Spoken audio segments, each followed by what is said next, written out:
I don't care what your so-called evidence says, boy, Judge Diana sneered, her gavel suspended in the air like an executioner's axe, casting a long, dark shadow across the polished mahogany bench. In this courtroom, my word is the final law, and you are nothing but another statistic waiting to be processed. Your little charts and graphs mean absolutely nothing to me. Andre stood tall, his dark eyes locked onto hers, an unsettling calm radiating from his posture. He didn't flinch, didn't look away, and certainly didn't cower as she expected. You're right about one thing, Your Honor, he replied, his voice echoing through the silent, breathless courtroom, carrying a weight that made the bailiffs shift uncomfortably. Someone here is about to become a statistic. But it isn't me.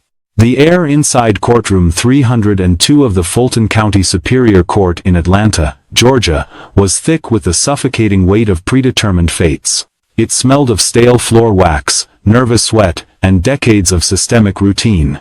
The towering mahogany walls, polished to a mirror shine, seemed to physically close in on anyone who didn't belong to the elite echelons of the city's power structure. Oil portraits of severe, older white men, former judges and politicians, stared down from the walls, silent guardians of a deeply flawed establishment. At the absolute epicenter of this oppressive atmosphere sat Judge Diana Sterling. For 15 years, Diana had ruled her domain with an iron fist and a heart calcified by deep-seated prejudices, which she expertly masked under the politically popular guise of being tough on crime. She was a woman who demanded absolute, unquestioning submission. Her silver hair was pulled back into a severe, unforgiving bun that looked painful to maintain, and her sharp reading glasses were perpetually perched on the bridge of her nose like the crosshairs of a sniper rifle.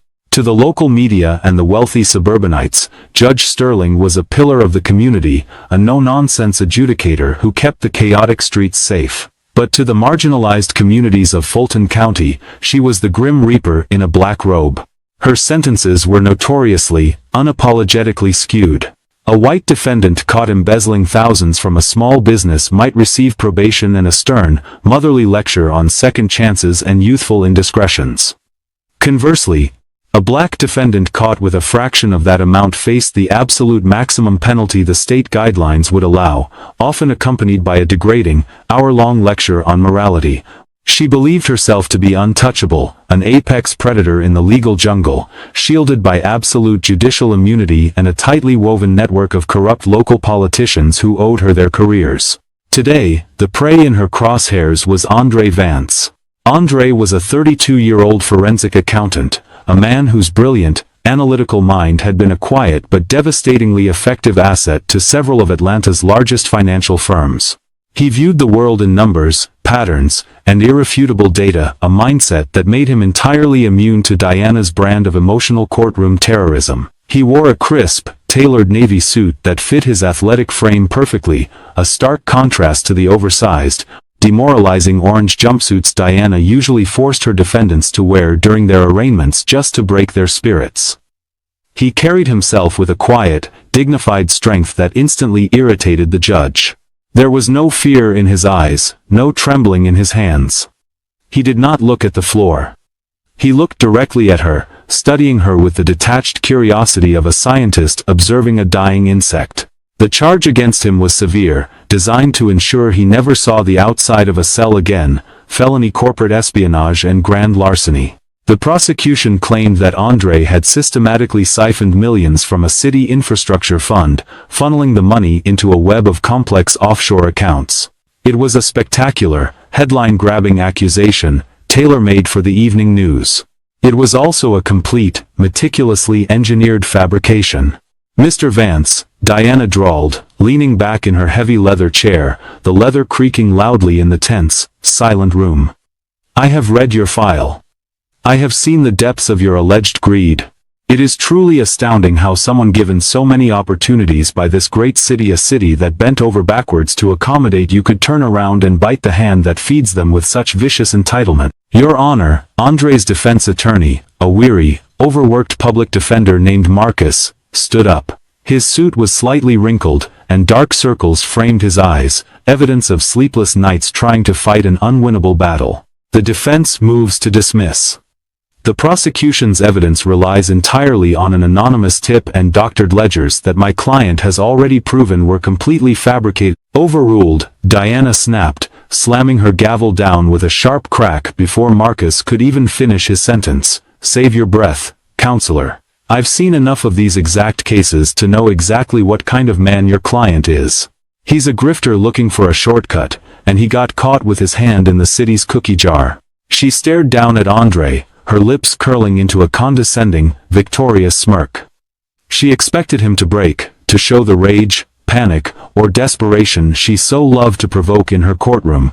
Instead, Andre merely raised his chin and adjusted his tie. He knew something she didn't. He knew that the Fulton County Superior Court was about to become ground zero for the largest corruption scandal in Georgia's history. And he was the detonator waiting to be pressed. To fully understand the depth of Judge Diana Sterling's breathtaking arrogance, one had to understand the sprawling, invisible machinery of the corruption she protected. 2 years prior, the city of Atlanta had approved a massive $2 billion initiative to overhaul public transportation and severely neglected low-income housing sectors. It was championed as a new dawn for the city. In reality, it was a golden goose for the city's corrupt elite. Construction contracts were quietly awarded to shell companies owned by city officials' relatives, vital zoning laws were miraculously bypassed overnight, and millions of dollars allocated for community centers evaporated into the ether, replaced by phantom construction sites that never broke ground. Andre Vance had been hired as an independent, third-party auditor to oversee the initial budget allocations and ensure compliance. It was supposed to be a simple rubber-stamp job. The corrupt city officials, blinded by their own prejudices, assumed that Andre, a young black accountant eager to make a name for himself, would simply sign off on the dense paperwork to secure a hefty consulting fee and a glowing recommendation. They severely underestimated his integrity and his obsessive attention to detail. Over the course of 6 grueling months, working late into the night with dual monitors glowing in his darkened office, Andre meticulously followed the digital breadcrumbs. What started as a minor discrepancy in a concrete supplier's invoice unspooled into a labyrinth of sophisticated money laundering. The trail connected the mayor's office, the district attorney, and, sitting at the very top of the judicial protection racket, Judge Diana Sterling. Diana was the ultimate insurance policy. If anyone ever got too close to exposing the scheme, she was tasked with signing fraudulent search warrants, burying crucial evidence under legal red tape, and utterly destroying the lives of potential whistleblowers. When Andre realized the terrifying magnitude of what he had found, he didn't go to the local police. He knew their internal affairs division was compromised, directly answering to the very DA who was pocketing the stolen funds. Instead, he quietly compiled a master ledger, a heavily encrypted hard drive containing every illicit transaction, every kickback bribe, and every offshore routing number. But the cartel found out. A paranoid city councilman noticed the unusual, deep-dive queries in Andre's audit trails. Panicking, the syndicate moved swiftly to silence the threat. They fabricated an entire trail of digital evidence, planted $250,000 in a dummy account established under Andre's name, and had the compromised DA file immediate, high-level felony charges. They fast-tracked his case, bypassing standard procedures to land him specifically on Judge Sterling's docket. It was meant to be a swift, brutal execution of his character and his freedom. Back in the courtroom, the trial was proceeding exactly as Diana had orchestrated. The prosecuting attorney, a slick, aggressively overconfident man named Richard, whose custom suits cost more than a public defender's monthly salary, was currently questioning their star witness, a disgraced former colleague of Andre's named Davies, who had been heavily bribed to commit perjury. And so, Mr. Davies, Richard paced theatrically in front of the jury box, his voice dripping with rehearsed outrage. You personally witnessed the defendant, Andre Vance, altering the municipal code to divert these critical funds from the housing projects into his own pockets? Yes, sir, Davies lied, his voice wavering slightly. He was sweating profusely under the harsh courtroom lights, frantically dabbing his forehead with a handkerchief. He adamantly refused to look at Andre. He told me he deserved the money. He said the city owed him for all his hard work. Objection. Marcus, Andre's attorney, leaped to his feet, knocking his chair back. Hearsay. The witness is fabricating entire conversations with no corroborating documentation, and the prosecution is leading the witness. Overruled. Diana barked, her voice echoing like a gunshot through the room. The witness is answering the question perfectly well, Counselor. Sit down and stop interrupting the flow of this trial with your desperate stalling tactics. Diana leaned forward, resting her chin on her steepled hands, offering the sweating Davies a reassuring, sickeningly sweet smile. She was thoroughly enjoying this. She loved the dark theater of a rigged trial. She loved watching a man's life be systematically dismantled piece by piece, knowing she held the ultimate power to stop it, yet actively choosing to accelerate it. She glanced at Andre, eager to see the light die in his eyes. But Andre wasn't looking at the witness or the judge. He was calmly writing something on a yellow legal pad. He finished his sentence with a sharp period, capped his pen with a quiet click, and slid the notepad over to his terrified attorney. Marcus looked down at the pad, his eyes widening in sheer, unadulterated disbelief. The note didn't say, "We are losing." It didn't say, "Please make a plea deal." The note simply read, "Let them finish the perjury." The trap is perfectly set. For 3 agonizing days, Judge Diana Sterling turned Courtroom 302 into a horrifying masterclass of judicial tyranny. The heat in the room seemed to rise with every passing hour as the air conditioning suspiciously failed to keep up. Every single motion filed by the defense was denied with brutal, rapid-fire precision. When Marcus attempted to introduce Andre's impeccable 10-year work history, his lack of any prior record, and a dozen high-profile character witnesses, Diana deemed it entirely irrelevant to the current, specific charges and barred them from testifying. When the defense requested an independent forensic analysis of the IP addresses used to frame Andre, a basic right in any cybercrime case, Diana cited a fabricated lack of foundational merit and shut the motion down before Marcus could even present his expert. The jury, composed mostly of working-class citizens easily swayed by the booming voice of authority, watched in confused, uncomfortable silence. They could tangibly sense the heavy, suffocating bias radiating from the bench, but Diana manipulated the narrative and the legal jargon so skillfully that they were left with only one logical conclusion: Andre must be incredibly guilty, otherwise, why would a respected superior court judge be so visibly disgusted by him? By the morning of the 4th day, the prosecution rested its airtight, entirely fabricated case. Richard, the prosecutor, buttoned his suit jacket and shot a knowing, victorious smirk toward the bench. Diana offered a microscopic, acknowledging nod in return. The fix was officially in. It was time to wrap up the charade, deliver a guilty verdict, and send Andre Vance to a maximum security prison for 20 years to rot in silence. "Mr. Marcus," Diana said, her tone dripping with patronizing exhaustion, as if simply enduring their presence was a massive burden. "Does the defense have any final witnesses they wish to call, or are we ready to move to closing arguments so we can all finally go home to our families?" Marcus, sweating through his shirt and visibly trembling under the crushing weight of the rigged system, looked at Andre. Andre, cool as ice, gave him a slow, deliberate nod. "Your Honor," Marcus said, his voice cracking slightly before he planted his feet and found his resolve.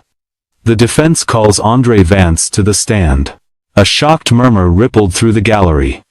The court reporter's fingers paused over her keys. In criminal trials, putting the defendant on the stand was a massive, desperate risk, often viewed as a Hail Mary when all else failed. Diana's eyebrows shot up to her hairline in genuine surprise.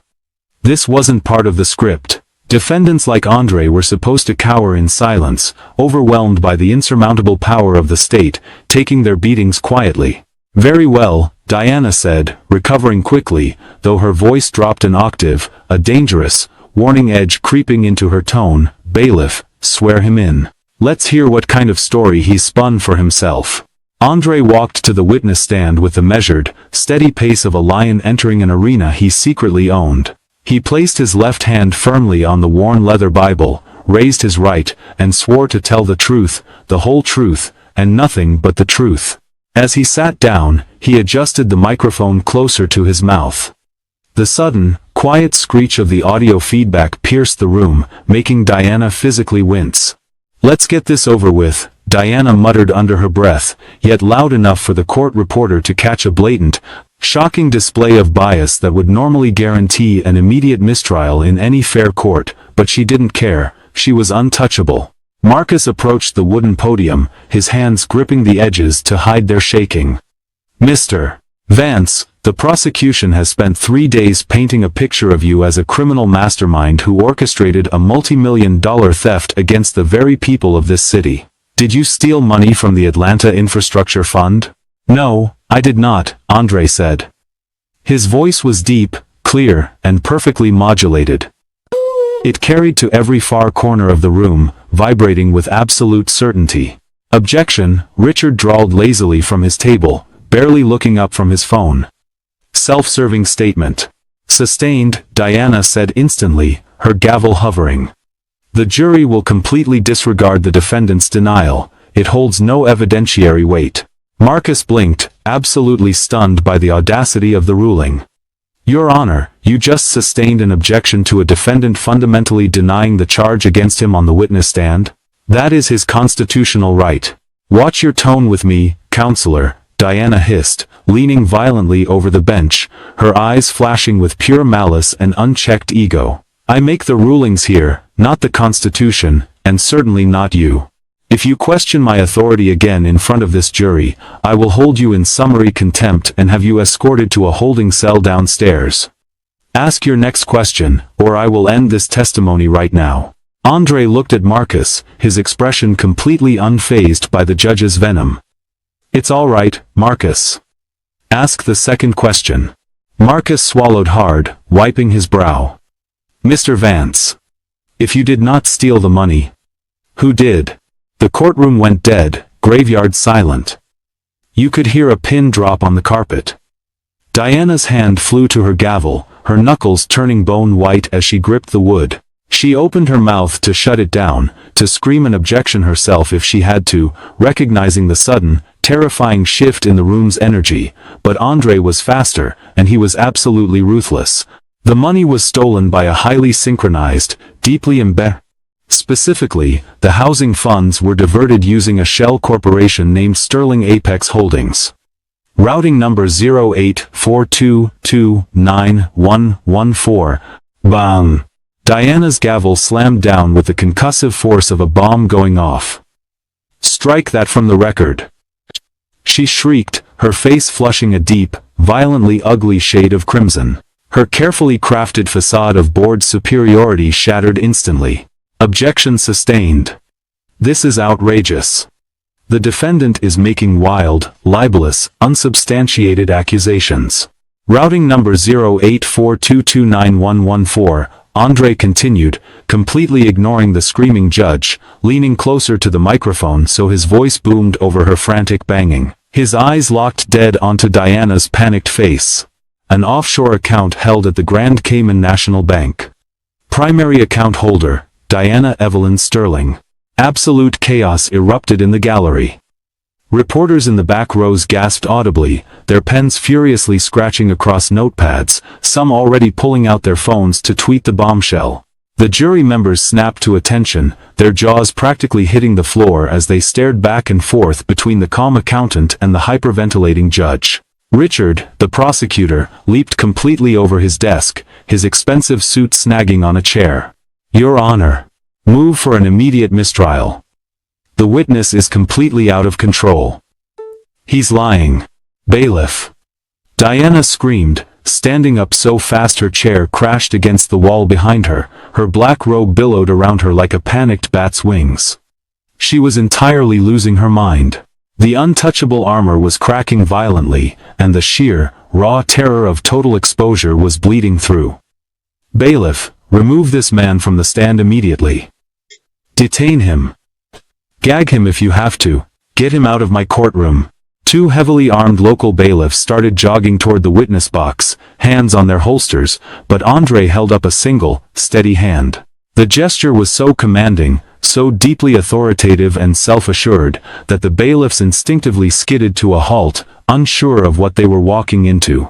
Before you even think about touching me, Andre said, his voice suddenly shifting from the defensive tone of the accused to the cold, hard tone of a federal commander. He reached slowly, deliberately into his suit jacket. He's got a weapon. Shoot him. Diana shrieked, ducking cowardly behind her thick wooden bench, her voice pitching into a hysterical wail. Andre pulled out a small, sleek, metallic silver rectangle. It wasn't a weapon. It was a highly sophisticated, military-grade encrypted transmitter. He placed it gently on the wooden ledge of the witness stand for everyone to see. A small, vibrant green light was blinking rhythmically on its obsidian surface, pulsing like a heartbeat. I am not just a forensic accountant, Diana, Andre said, dropping the formal Your Honor for the first time. The blatant disrespect hit her like a physical blow to the stomach. She slowly peeked her head over the bench, her eyes wide with horror at the blinking device. For the last 14 months, I have been working as a confidential, deep-cover informant and analyst for the Federal Bureau of Investigation's Public Corruption Unit. The color completely drained from Diana's face, leaving her looking like a withered corpse. She tried to speak, to yell another order, but her throat had seized up completely, her mouth opened and closed silently, like a fish suffocating on dry land. Everything you have said in this courtroom, Andre continued, his voice cold, unrelenting, and devoid of any mercy, every heavily biased ruling, every illegal suppression of evidence, and every direct threat you just made to my attorney on the record, has been broadcast in real time, on a secured, encrypted federal frequency, to an FBI mobile command truck parked exactly 1 block away from this courthouse. You're lying, Diana whispered, her voice trembling so violently it barely carried past her desk. The racist, arrogant, godlike facade had been entirely obliterated, revealing the pathetic, terrified criminal cowering underneath.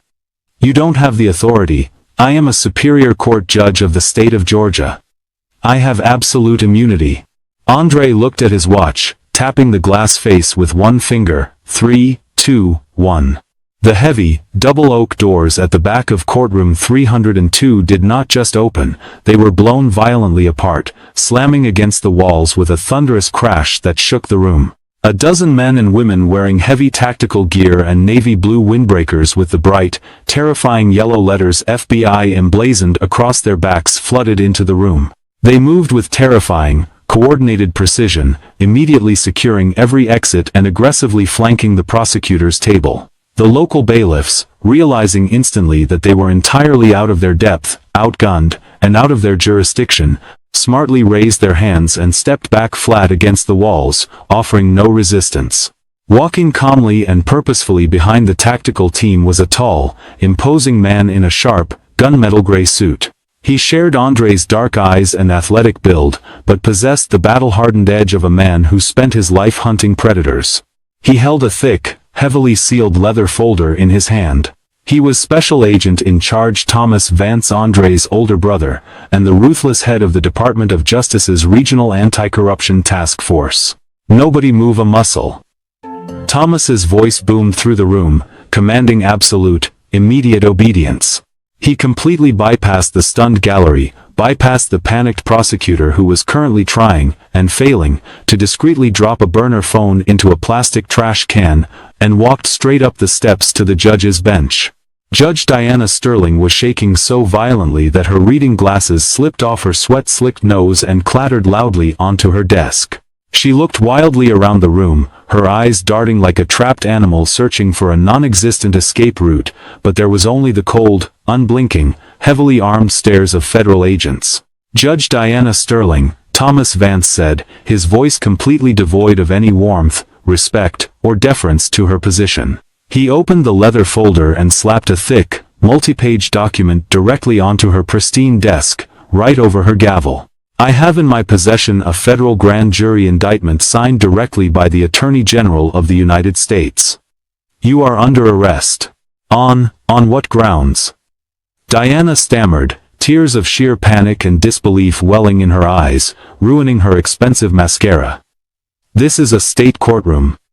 You have no jurisdiction over me. I am the law here. You can't do this. Andre stood up from the witness stand, smoothing his tie, and walked over to stand shoulder to shoulder with his brother. He looked down at the pathetic woman who had tried to maliciously destroy his life, a woman who had gleefully destroyed the lives of countless innocent minorities just to line her own pockets and feed her twisted, racist ego.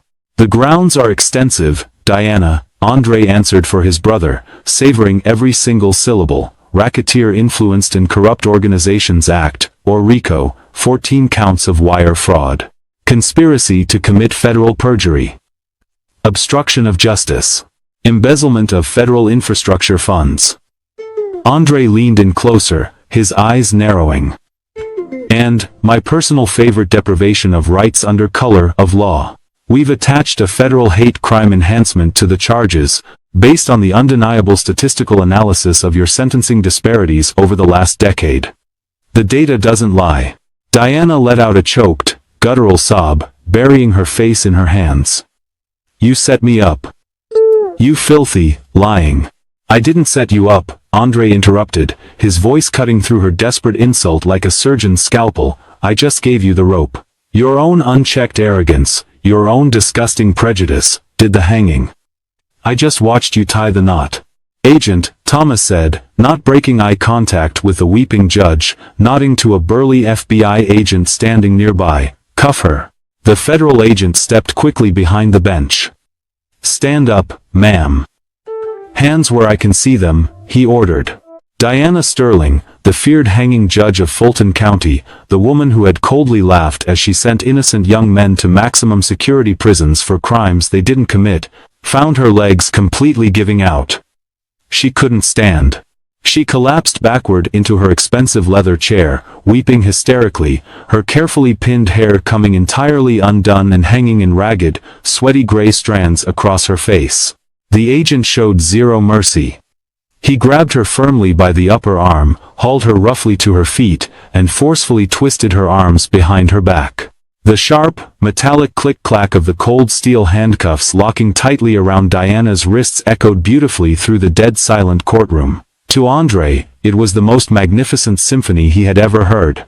"Diana Sterling," the agent recited loudly, pulling her physically away from the mahogany throne she had weaponized for so long, "you have the right to remain silent. Anything you say can and will be used against you in a court of law." As they began to perp-walk her down the center aisle of the courtroom, the gallery, which had been paralyzed with shock for the last 5 minutes, suddenly erupted. The tension broke violently. People were cheering. A mother whose innocent teenage son had been sent to prison by Diana 3 years ago began weeping loudly in pure joy. A few members of the jury actually stood up in their box and began clapping. Marcus, the exhausted public defender who had nearly lost his legal license to her bullying just moments ago, leaned back against his desk, burying his face in his hands and laughing in pure, unadulterated relief. The true, devastating humiliation, however, awaited her outside the building. Andre and Thomas had orchestrated the sting with flawless precision. As the FBI agents forcefully pushed Diana through the heavy front glass doors of the courthouse, a blinding wall of flashing cameras and shouting reporters greeted her. The DOJ had intentionally leaked the arrest warrant to the press 10 minutes prior to the breach. Every major news network in Atlanta, along with several national syndicates, was there, broadcasting her downfall live to millions of viewers. Diana frantically tried to hide her face behind her shackled hands, but there was absolutely nowhere to hide. The blazing Georgia sun illuminated her tear-streaked face, her ruined, smudged makeup, and the silver federal handcuffs binding her wrists. She was shoved unceremoniously into the back of a blacked-out federal SUV. The heavy door slammed shut with a sickening thud, closing the book on her career, her freedom, and her tyrannical, racist legacy. Andre walked out of the courthouse a few minutes later, side by side with his brother. The crisp afternoon air tasted remarkably sweet and clean. He took a deep, cleansing breath, looking back up at the imposing stone pillars of the courthouse. It was an imperfect system, deeply flawed and easily corrupted by those who craved power, but today, they had carved out a massive, rotting chunk of that corruption. "You did good, kid. Real good," Thomas said, clapping his heavy hand on Andre's shoulder. "The mayor and the DA were just picked up by SWAT at City Hall. We got the whole damn network in one swoop." "It's a start," Andre replied softly, his analytical mind already moving to the next phase. "Now, we audit every single case she ever touched. We're going to get a lot of innocent people out of cages, Thomas. The real work starts tomorrow." The wheels of federal justice grind incredibly slowly, but when they finally turn, they grind exceedingly fine. 8 months later, the entire landscape of Atlanta's judicial and political system was unrecognizable. Andre Vance's meticulous, airtight ledgers, combined with the devastating audio recordings from the courtroom sting operation, created an insurmountable mountain of hard evidence. Faced with the terrifying prospect of over 100 years in federal prison, the corrupt district attorney and the mayor immediately flipped. They turned state's evidence like cowards, laying the entirety of the blame and the architecture of the cover-up squarely on Diana Sterling. Diana's trial was not held in the comfortable, familiar, deeply segregated surroundings of Fulton County. To prevent jury tampering, she was dragged into federal court in Washington, D.C., thousands of miles away from her political cronies, her wealth, and her local influence. Stripped of her empowering black robe, she sat hunched at the defendant's table wearing an oversized, humiliating, olive-green federal prison jumpsuit. The irony of her attire was poetic, brutal, and absolute. Her defense was pitiful to watch. Without her power to control the room, she was nothing. Her lawyers tried to claim she was manipulated by the men around her, that she was merely a naive victim of a deep-state political conspiracy. The federal jury, unswayed by her crocodile tears, deliberated for less than 4 hours. Guilty on all 47 counts. On the morning of her sentencing, the courtroom was packed. Andre Vance sat in the front row of the gallery, right behind the prosecution. He wore the exact same crisp, tailored navy suit he had worn on the day she had tried to destroy him.